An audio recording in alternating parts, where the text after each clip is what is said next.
Rain poured down that night when Ethan Cole, a man who once ruled boardrooms and broke hearts, walked away from the only woman who ever truly loved him. He thought leaving her meant freedom, freedom from love, from pain, from everything that reminded him of his own broken past. But destiny had other plans? 3 years later, under the cold fluorescent lights of a hospital corridor, he heard a nurse whisper a name that froze his heart, Leela Cole. The same woman he left that rainy night was now fighting for her life behind a glass door, and beside her bed sat a small boy clutching a worn-out teddy bear, eyes wide, scared, and hauntingly familiar. Because those eyes, they were his. Ethan Cole's shoes splashed against the wet pavement as he stormed away that night. The city lights blurred through the rain, but nothing could drown out the sound of her voice echoing in his head. "You'll regret this, Ethan." He didn't look back. He couldn't. For years, Ethan had built his empire from nothing, from sleeping in cheap motels to signing billion-dollar deals. He told himself that emotions were distractions, that love was weakness. But Leela, she'd made him feel something he couldn't control. She made him human, and that terrified him, so he walked away before she could. 3 years passed like a cold wind. Ethan became the man everyone feared, the ruthless CEO, the untouchable billionaire. But every night, when the city fell quiet, his mind went back to that moment, her tear-soaked face in the rain, her trembling hands, and the way she'd whispered, "You're not alone, Ethan, not anymore." He'd told himself he didn't care, but he lied. That illusion shattered one afternoon when he got a call from an unknown number. "Mr. Cole," a nurse's voice trembled on the line. "Are you related to Ms. Leela Hart?" His chest tightened.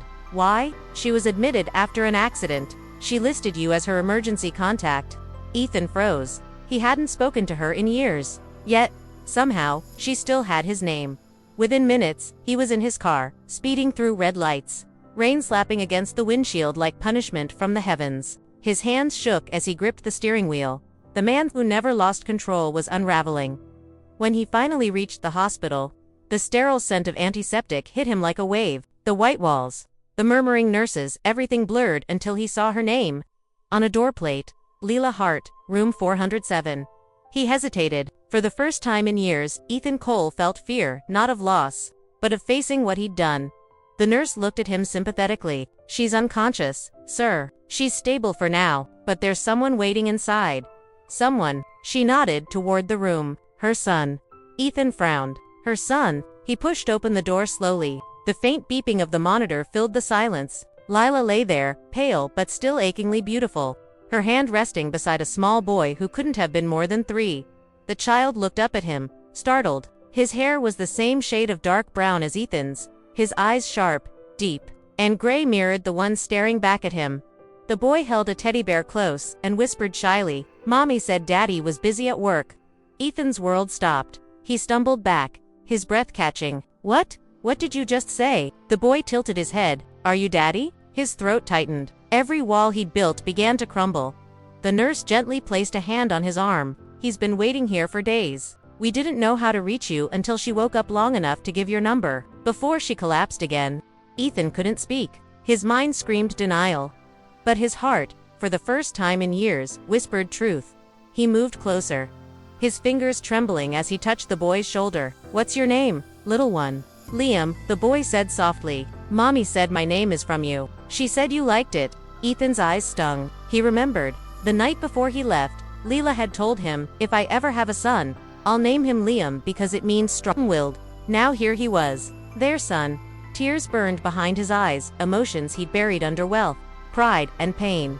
He turned to Leela's motionless figure. "You hid this from me." His voice cracked. "But maybe you were right. I wasn't ready." The boy tugged his sleeve gently. "Can Daddy stay till Mommy wakes up?" For the first time in forever, Ethan nodded. "Yeah, buddy. I'm not going anywhere." He sat beside them, the powerful man reduced to silence by a child's innocence and a woman's unspoken love. As rain tapped softly against the window, Ethan realized something terrifying and beautiful. Freedom was never about walking away. It was about coming home, and now, he finally had. The rhythmic beep-beep of the heart monitor echoed softly in the quiet room. Ethan hadn't moved all night. The city outside had gone from storm to dawn, but he sat there, still, one hand holding his son's tiny fingers, the other resting near Leela's bed. Liam had fallen asleep against his shoulder hours ago, clutching his teddy bear and murmuring in dreams. Ethan had watched him memorizing every breath, Every blink, the sun he didn't know he had. The piece of his heart he never knew was missing. Sunlight began to creep through the blinds when a faint sound broke the silence. "Ethan," he froze. The voice was fragile, weak but unmistakable. He turned instantly. Leela's eyes fluttered open, hazy and confused. Her lips trembled as she whispered, "You came." His chest tightened. He leaned closer, his voice barely holding together. "You didn't give me much of a choice, Leela. You scared the hell out of me." Her eyes softened, but the pain behind them was sharp. "You weren't supposed to know." "I had to," he said quickly. "They called me. Said you listed me as emergency contact." He hesitated, his eyes flicking toward the small sleeping boy. "And then I saw him." Lila looked at her son, her lips trembling as she reached out weakly, brushing Liam's hair from his forehead. He's ours, Ethan, I know." His voice cracked. "He has my eyes." A tear slipped down her cheek. "I didn't hide him because I wanted to punish you. I hid him because I couldn't bear to raise him with a man who didn't believe in love." Ethan's throat burned. "And I didn't come back because I thought walking away made me strong. Turns out it only made me empty." She looked at him, exhaustion and disbelief written all over her face. "You don't get to come back and act like nothing happened, Ethan. You left. You left when I needed you most." He lowered his head. "I know. I can't change that, but please, don't make me walk away again." Lila turned her face toward the ceiling, tears slipping silently. "You always wanted control. You treated love like a business deal. What's changed?" He looked at Liam, still asleep, peaceful, and then back at her. "He changed me." Lila's breath caught. "I saw him," Ethan said, voice trembling. "The way he looks at you. The way he trusted me the second he saw me. That kid doesn't care about my money, my name, or my mistakes. He just wanted his dad." Silence filled the room, broken only by the hum of the machines. Leela's voice came out small. "You left before he was born, Ethan. I wanted to tell you, but I was so angry. I told myself he didn't need you, that I didn't either. And you were wrong," he whispered. "You both needed me, and I needed you." She stared at him, disbelief flickering between hurt and hope. "You think one night changes 3 years. No," he said softly. "But maybe it's a start." Her fingers brushed Liam's hand again, eyes glistening. "He's a good boy. He deserves better than a father who walks away." Ethan swallowed hard. "Then I'll be the man he deserves. The one you both deserved all along." Leela turned her gaze away, struggling to breathe. "People don't change that easily." "Maybe not," Ethan admitted, "but I'll prove it, not with words, but with time." He stood up slowly, pacing toward the window, watching the rain dry on the glass. "I built empires, Lila. I conquered everything except my own heart. And the only thing that ever made sense is lying in that bed beside you." When he turned around, tears had finally broken through her walls. For a moment, they said nothing. Years of pain, regret, and love hung heavy in the air between them. Liam stirred then, waking up with a soft yawn. He blinked his sleepy eyes and smiled when he saw Ethan. "Daddy's still here." Leela froze at the word. Ethan knelt beside the boy, his voice gentle. "Yeah, buddy, Daddy's not going anywhere this time." Liam beamed, wrapping his tiny arms around Ethan's neck. "Can we go home now?" Ethan hesitated, his eyes locking with Leela's. "That's up to Mommy." Leela blinked fast, her hand trembling as she touched her son's cheek. "Maybe. We can start with breakfast." Ethan smiled faintly, a tear escaping despite his best effort. "Breakfast sounds perfect." As the morning sun spilled across the room, Leela finally let herself breathe. For years, she'd carried the weight of heartbreak, raising her son in silence. But in that moment, with Ethan beside their child, something inside her began to heal. And for Ethan, the ruthless millionaire who thought freedom meant solitude, that hospital room became the place where he learned what real freedom was. Not walking away, but staying, even when it hurts.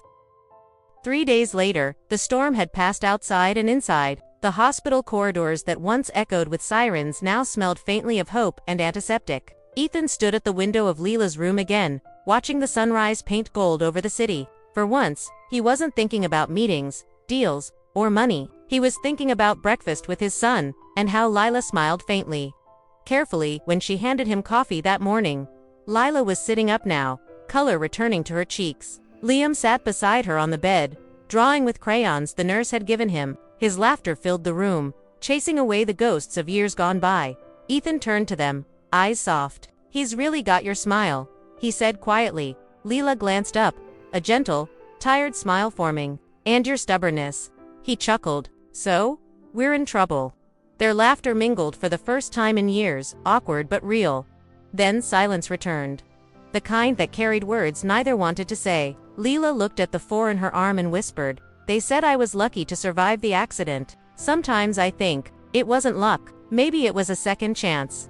Ethan took a step closer. "Maybe it was destiny giving me one too." She met his eyes, uncertain, searching. "You keep saying that, Ethan, but what happens when things get hard again? You always walked away before." He knelt beside her bed, his voice breaking. "I walked away from everything, love, family, peace, thinking I was walking toward freedom, but freedom without you two felt like prison." Leela's throat tightened. "You don't get to say that after 3 years." He nodded. "You're right, but maybe I can show you instead." He reached into his coat pocket and pulled out a folded photograph. It was old, creased from the day she'd told him she was pregnant. Her smile glowed with hope. His expression, back then, had been unreadable. "I kept this," he said quietly. "I told myself it didn't mean anything. But every night, I'd look at it and wonder, what if I'd stayed?" Tears welled in Leela's eyes. "You didn't." "No," he said, "but I'm here now. And I swear, I won't leave again. Not until you tell me to." Leela stared at him for a long time. The walls she'd built, the anger she'd fed, all of it cracked under the weight of truth.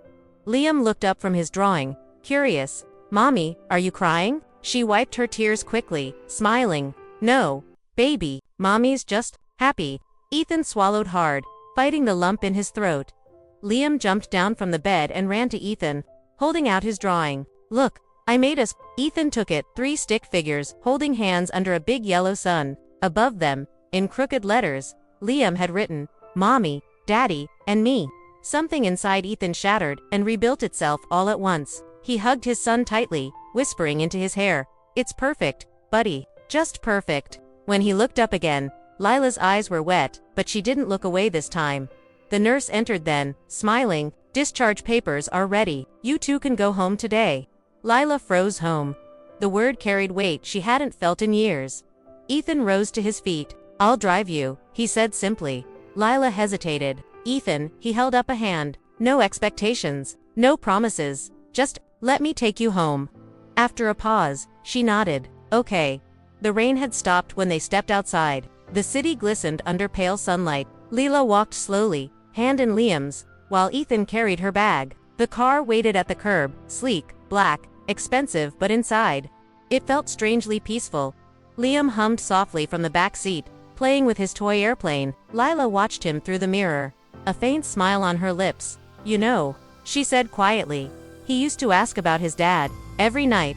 I didn't know what to tell him." Ethan's grip tightened on the steering wheel. "You don't have to explain anymore. Just tell him I'm here now." She looked at him, this man she'd once loved, once hated, and maybe, somewhere deep down, still loved. "We'll see," she whispered.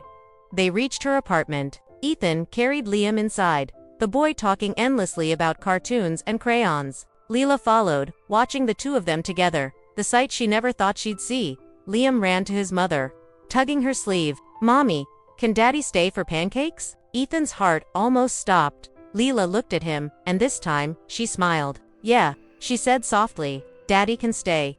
That morning, in a small kitchen filled with laughter and sunlight, Ethan realized he didn't need the penthouse view or the endless meetings to feel rich. He had everything he ever wanted, sitting right there, eating pancakes with too much syrup.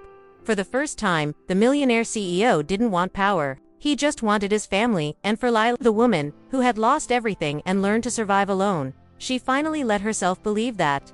Some stories don't end in goodbye. Some begin again right where the pain once was.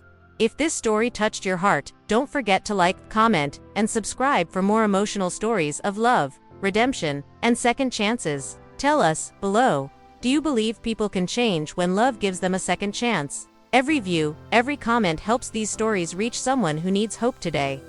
A week passed. The hospital smell was gone, replaced with the soft aroma of pancakes and freshly brewed coffee. The morning sun slipped through the curtains of Leela's apartment, painting golden lines across the floor. Leela stood at the counter, wearing an old sweatshirt, flipping pancakes while Liam giggled at the table. Ethan watched from the doorway. He'd been staying on the couch since that day, quietly, respectfully, helping where he could. He hadn't pushed for anything. He knew love wasn't something you demanded back. It was something you earned. one quiet morning at a time. Lila turned, catching his gaze. For a second, their eyes met, and it felt like the years of silence between them melted into something new, something real. "You're awake early," she said softly. He smiled. "Couldn't sleep? Thought I'd make breakfast." She raised an eyebrow, smirking slightly. "You mean watch me make breakfast?" He laughed genuinely. "I'm learning." They both turned when Liam came running, holding his toy airplane. "Daddy, can we go to the park today?" Ethan looked at Lila, asking silently. She hesitated, then nodded. "Yes, you can." It was a small yes, but to Ethan, it felt like the world opening its doors again. The park was quiet that afternoon. Families walked dogs, children ran, and the air was full of laughter. Ethan pushed Liam on the swing, his heart swelling every time the boy shouted, "Higher, Daddy, higher." Lila sat on a nearby bench, watching, smiling softly. For the first time, she wasn't haunted by the past. The pain was still there, yes, but it didn't hurt as much when she saw the joy in her son's eyes. Ethan stopped the swing gently and crouched down beside Liam. "Hey, buddy," he said. "Can I tell you a secret?" Liam nodded eagerly. "I used to think I didn't need anyone," Ethan said, his voice low. "But then I met you and your mom, and I realized I was wrong." Liam tilted his head. "So now you need us." Ethan smiled. "More than anything." Liam grinned. "Then you're not alone anymore." Lila looked away, tears forming in her eyes. That evening, after dinner, Ethan stood by the window again, looking at the city lights. The reflection of Lila and Liam played behind him, the image he once dreamed of and thought he'd lost forever. "Ethan," Lila said softly from behind him. He turned. "Yeah," she hesitated. "Why now? Why come back?" He took a deep breath. "Because I finally saw what mattered. I spent years chasing success, thinking it would fill the hole I created. But when I saw you in that hospital, when I saw him, I realized I'd spent all that time running from the only thing that ever made sense." Lila crossed her arms, voice trembling. "And what makes sense now?" He stepped closer, not too close, just enough that his words reached her clearly. "You, him, us." Her breath hitched. Ethan's voice softened. "I don't expect forgiveness overnight. I just want a chance to make things right, to be here. Not as a visitor, not as a stranger, but as family." The word family hung in the air, fragile, hopeful. Lila didn't respond immediately. She walked to Liam's room, watching him sleep. His tiny hand clutched his toy airplane, the same one Ethan had given him. She turned back to Ethan, her eyes glistening. "I don't know if I can forget," she whispered. He nodded. "Then don't. Just, let's start from now." Something in his tone, honest, broken, and full of love, reached her heart. She took a shaky breath. "Okay," she said finally. "We'll start from now." Ethan closed his eyes, exhaling the weight of years he'd carried alone. Days turned into weeks. Ethan didn't rush her. He didn't try to prove anything. He simply showed up. He made breakfast, packed lunches, walked Liam to school, and listened when Lila talked. And slowly, the house began to sound like home again. One evening, while cleaning the bookshelf, Lila found an old frame, their wedding photo. She stared at it for a long time, fingers brushing the dust away. The man in that photo had been confident, proud, untouchable. The man in her kitchen now, laughing with their son. Washing dishes was entirely different. She smiled faintly. "Ethan," she called. He turned, water dripping from his hands. "Yeah." She held up the photo. "Do you remember this day?" He smiled softly. "I remember thinking I didn't deserve you even then." She walked closer, her voice low. "Maybe now, you're starting to." For the first time, he didn't argue. He just looked at her, and she saw everything in that gaze. Remorse, hope, and the love that never really left. That night, Lila tucked Liam in and stood by the door, watching father and son laugh one last time before bed. Ethan leaned down, kissing Liam's forehead. "Good night, buddy. Good night, Daddy." When he turned, Lila was there. Their eyes met, the air between them thick with all the words unsaid. She whispered, "Thank you for coming back." He reached out, brushing a strand of hair from her face. "Thank you for letting me." And as the rain started to fall again outside, they stood there, not as broken lovers, but as two people finding their way home. Because sometimes love doesn't die, it just waits quietly until you're ready to see it again.